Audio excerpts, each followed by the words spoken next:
Chelsea received over €1 million from last for sales completed in 1 week. Hey, Sean here.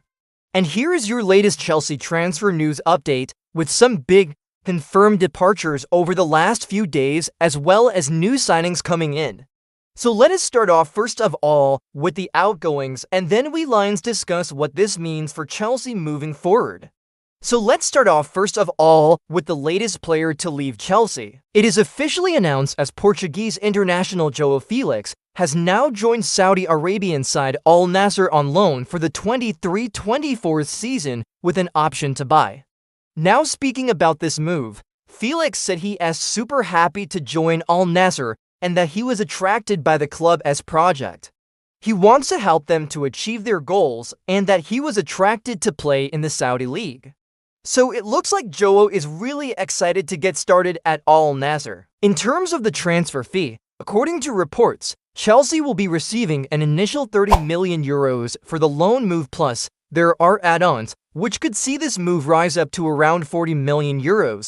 However, as mentioned, there is an option to buy included in the deal, and if Al Nassr decide to make this move permanent, then Chelsea will reportedly be due around €60 million for the player. So overall, this is looking like a very good deal for Chelsea, considering that just a few months ago, they paid Atletico Madrid €120 million to sign the player. So even if Al Nassr buy the player permanently, Chelsea will still make a profit on the deal, which is great business as always from Todd Boehly and co. Now you might be thinking to yourself, hang on a second, isn't there also a buyback clause for Chelsea in this deal? Well, yes, there is, and this is something that has become quite common when selling players these days.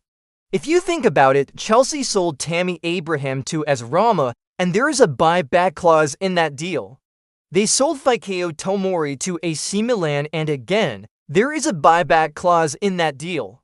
And now with João Félix, there is also a buyback clause. Now the reason why clubs like Roma, Milan, and now Al Nassr are inserting these clauses is because they want to protect themselves against other bigger clubs coming in and hijacking the player away from them. By inserting the buyback clause, they know that even if Chelsea want to buy him back, they will have to pay a significant amount to trigger that buyback clause.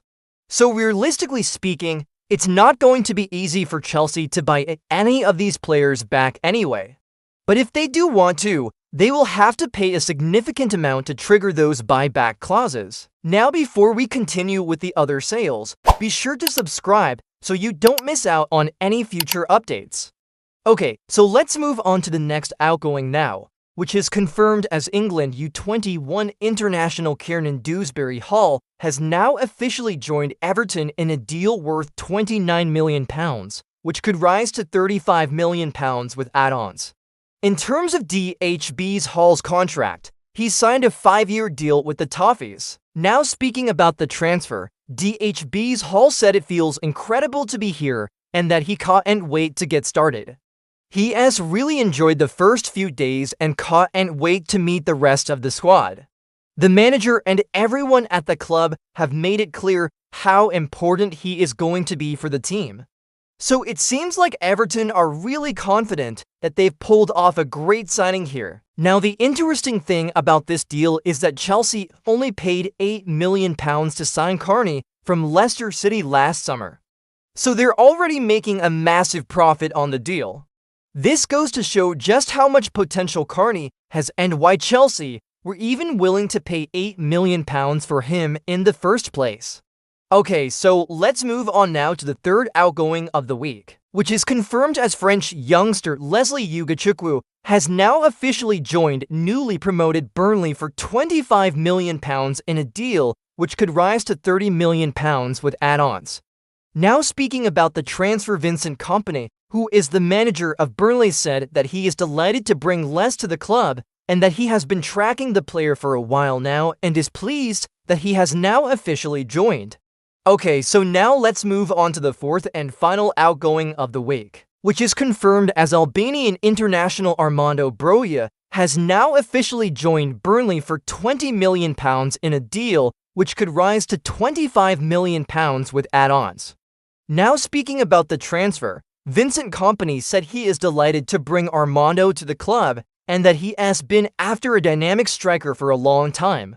And he believes that Armando is exactly that. So it seems like Burnley are very confident that they've managed to pull off some great deals here by signing both Ugochukwu and Broja. So in total over the last week, Chelsea have received over 100 million euros from these for sales alone. So this makes it clear just how much money Chelsea have spent over the last 2 years since Todd Boehly's takeover. In fact, since the takeover, Chelsea have spent around 700 million euros on new players, and over the last week alone, they've made over 100 million euros from player sales. Now this shows you how much money Chelsea are spending on new players compared to how much money they were making from selling players.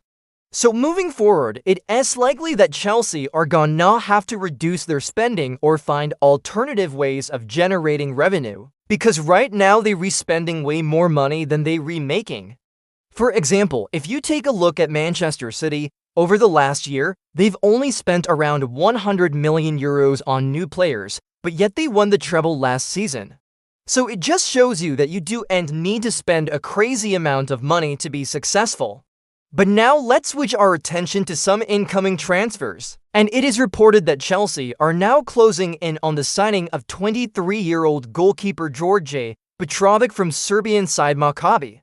According to reports, Chelsea are going to pay around 25 million euros to sign the player, which would be a record transfer fee for a goalkeeper in the history of the Serbian league.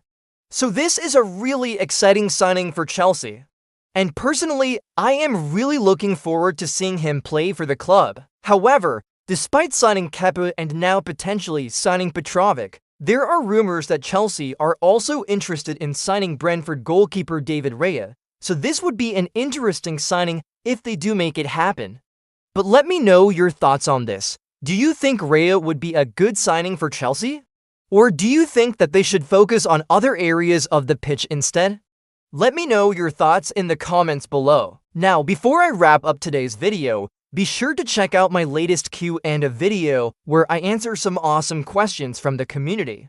One of the questions I answer is, do I think that Chelsea will finish in the top for next season? So be sure to check that out.